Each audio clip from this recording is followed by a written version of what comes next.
behavior of most Americans. Letting you know that some of his ad campaigns, that the things that he did through this witchcraft called public relations and spin, changed. Read that again. Actually changed the behavior of most Americans. In the mid-20s, a company called Beechnut Packing wanted to improve its sales of bacon. Bernays, instead of creating a campaign to put the bacon on sale, created a new and unheard use for the product. He asked the medical community if it was better for people to have a hearty breakfast or a light breakfast. So this guy went to the medical community and asked them, was it better to have a hearty breakfast or a light breakfast? Read. Doctors agreed that a hearty breakfast was better. The breakfast of that period consisted of toast, coffee, and juice. Bernays added bacon and eggs to this breakfast. He started a marketing campaign that touted the medical benefits of a hearty breakfast that included bacon and eggs. So he used the medical community to push a program that was saying bacon and eggs was the best thing. They added that to the breakfast because he asked the medical community, is it better to have a hearty breakfast or a light breakfast? When they said a hearty breakfast, he said, okay, we're going to have bacon and eggs and toast and juice and coffee. And that's what we do all the way up to today. Read. To this day, an all-American breakfast includes bacon and eggs. Another of his campaigns was for the American Tobacco Company. By the mid-20s, smoking was prevalent in the United States, and cigarettes were the most popular form of tobacco. Women, however, were not allowed to smoke in public. In 1928, the American Tobacco Company hired Bernays to try and change this. So it said in 1928, the American Tobacco Company hired Bernays to run an ad campaign for them to promote smoking amongst the masses. Read.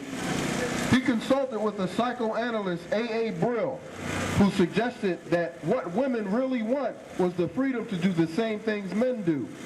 So he went right into the spirit of Satan to make women become independent. And he went right to their base carnal desires, the fallen nature that we received in our father Adam. They went right to the core of that nature in order to sell their products. We're letting you know that this is the same technique that's being used on us today and has caused us to be slaves in this government, in this world, in this community. Read. So, during the New York's 1929 Easter Parade, Bernays hired debutantes to march in the parade pretending to be suffragettes. On his signal, these women all lit up a cigarette. So he got all these high-class, rich women in this major parade in New York to on a signal from him, light up a cigarette. And up to this point, women wasn't even allowed to smoke in the society. It wasn't accepted. Read. He had photographers standing by to mark the event and refers to cigarettes as being torches of freedom. You hear that? He said he had them take pictures of this and then ran an ad campaign throughout all the newspapers in the United States and said torches of freedom. And this is the thing that spread cigarette smoking amongst women and broadened it throughout the whole country. Read.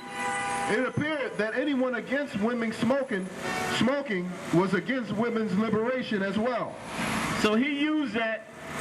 These cats were straight warlocks and witches, because now anybody that would have came out against that, read that again.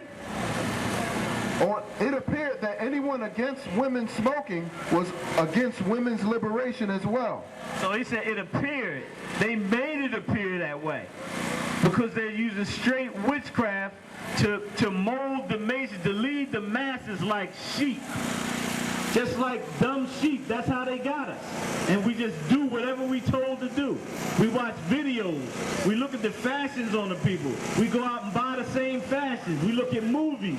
You realize corporations pay millions of dollars to get movie stars to wear certain things, to use certain things, to use certain products, so that we will go and duplicate these things and want to be like them. Because what they're selling to us is a lifestyle.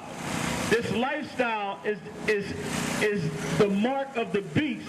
It's the life of the false Christ. It's the life of the evil self. They want us to take this thing on and express this image through our bodies into the earth. Read. Barney saw to it that this event was publicized throughout the world. Smoking by women everywhere quickly. Hold on. Get the scripture where it says, love not the world, neither the things in the world. John 1:15. 2:15. Read. Barney saw to it that this event was publicized throughout the world. Smoking by women everywhere quickly skyrocketed when they began to associate cigarettes with freedom. You hear that? Read that one more time. Barney saw to it that this event was publicized throughout the world. He saw to it that this event was publicized throughout the world. This guy was a diabolical genius. He had the richest women in the world at one of the biggest Macy's parade in the 1920s. He had photographers take pictures of them all lighting up a cigarette at the same time, and then ran the ad, Torches of Freedom. Read that last paragraph. On his signal, these women all lit up a cigarette. He had photographers standing by to mark the event and referred to cigarettes as being torches of freedom. It appeared that anyone against women smoking was also against women's liberation as well. Barney saw to it that this event was publicized throughout the world. Smoking by women everywhere quickly skyrocketed when they began to associate cigarettes with freedom. And see, that's wicked because they be trying to sell us lifestyles.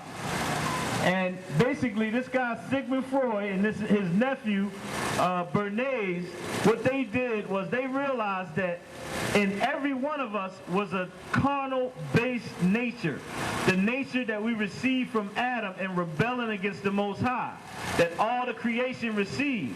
And they figured out how to tap into this nature, this unconscious mind, and reach and touch the base desires in each one of us to make us buy things, to make us consumers, to make us slaves. You got it? 1 John 2:15. Read. Love not the world, neither the things that are in the world. If any man loves the world, the love of the Father is not in him. So this is going to tell you basically what Sigmund Freud found out, but the Most High is telling us clearly. It says, love not the world, neither the things that are in the world. Read. For all that is in the world, the lust of the flesh, and the lust of the eyes, and the pride of life, is not of the Father, but is of the world. Now, we're going to break that down. Karash, get the John where it says Eve seen the fruit, and it was one to make one wise.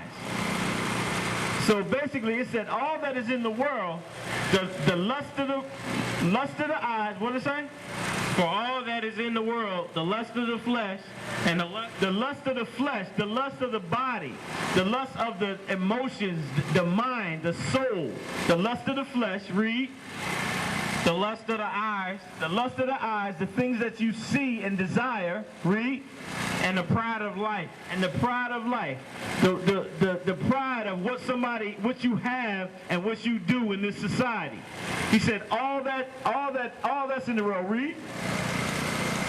And the pride of life is not of the Father, but is of the world. So it lets you know that this lust of the eyes, lust of the flesh, and the pride of life is not of the Father.